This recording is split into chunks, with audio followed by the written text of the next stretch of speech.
Hello guys, welcome back to my channel. My name is Tiana Lauren and today I'm going to be teaching you all how I made this easy and delicious fried chicken recipe made from scratch here in my kitchen. So let's go ahead and get into the recipe. Okay, so I'm going to start off by making my brine, and I'm using some lukewarm water just so that the ingredients will dissolve better in it. And then I'm using some low sodium chicken bouillon powder. You can use a regular salt content chicken bouillon powder. Just make sure that you taste as you go and adjust the measurements according to your taste buds. And I'm going to give this a really good stir to make sure all of that powder is nice and incorporated. Then I'm going to start adding in my seasoning. So I add in some garlic powder and some onion powder along with cayenne pepper. You can use as little or as much of this as you want to. And then I'm using some dry thyme along with some dry rosemary. And then I'm adding in a few dashes of black pepper and a little bit of liquid smoke. I think liquid smoke gives it a really good flavor to it, so I highly recommend you guys give that a try.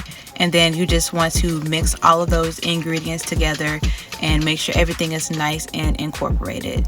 Then I'm adding in my chicken legs and wings, and you can add a few holes or poke a few holes in the chicken just so that the brine will seep down in the chicken a little bit more. And then I'm going to cover that with foil, and then I'm going to marinate it in the refrigerator for about 24 hours. You can do it for less time, but I think it should be no less than 24 hours just to make sure it's nice and flavorful. And after it is finished marinating, I'm just going to take that foil off and then start adding some of that brine to my mixing bowl. So what I'm doing here is using the liquid from that to make a batter for the chicken. Then I'm just going to start adding in a few cups of the self-rising flour. Now this already has salt in it, and then also it contributes to making sure that there's not like a doughy texture underneath the chicken once you bread it. And then I'm just going to start adding in my chicken pieces to that batter. And after you have all of the chicken pieces in the batter, you're just going to work that in just to make sure all of the chicken pieces are fully coated.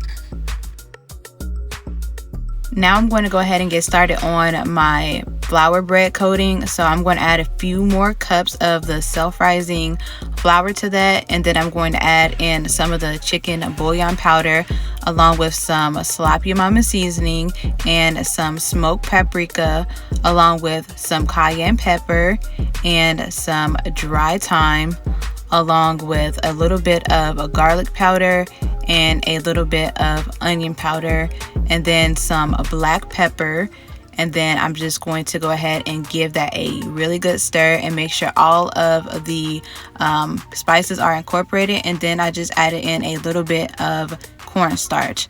And then once all of that is mixed together, you're just going to start coating your chicken in the flour. Now, you can do this in a bag, but since I didn't have a bag, I'm just going to go ahead and just do it in the bowl and then set it aside on like a wire rack or something while you finish coating the rest of the chicken.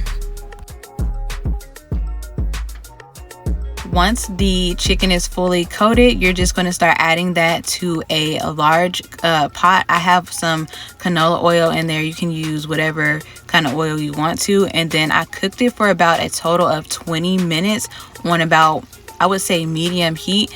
You just want to make sure it's nice and golden brown on the outside and just watch it really nicely and kind of adjust the temperature and the time to the way that your stovetop cooks. And once it's finished cooking, you're just going to drain off of that excess oil and then start adding it to your wire rack to drain off the rest of the oil.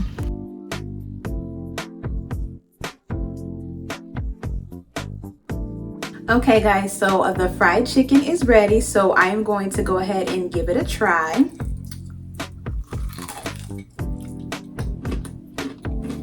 Very, very good. It's absolutely delicious. It has the perfect crunch. So good, y'all. Okay guys, so if you enjoyed watching this video, make sure that you give this video a thumbs up, subscribe to my YouTube channel, and turn on your notification bell so that you can be notified when I post my new videos. Leave me a positive comment and share this video with someone that you think might be interested in this recipe. And thank you guys so much for watching.